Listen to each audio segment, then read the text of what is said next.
Men yarim yilda 210 mingdan oshiq pul topdim. Chisloni ko'rishingiz mumkin. 1-oktyabr 2025-yildan 20-mart 2026-yillar oralig'ida. Sizlar like va podpiska bosib qo'yinglar, men sizlarga bu pulni qanaqa topganimni aytaman.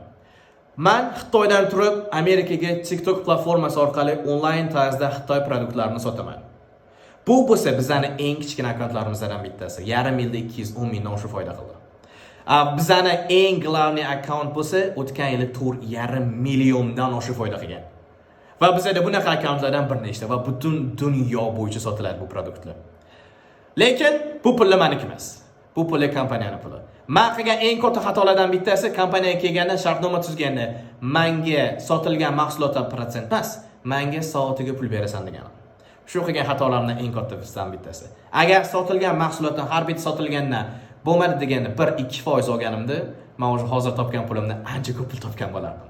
Agar video yoqqan bo'lsa, like va podpiska bosishni esdan chiqarmaysizlar. Xudo xolisa bundan ham ajoyib bo'lgan videolarni qo'yib boraman.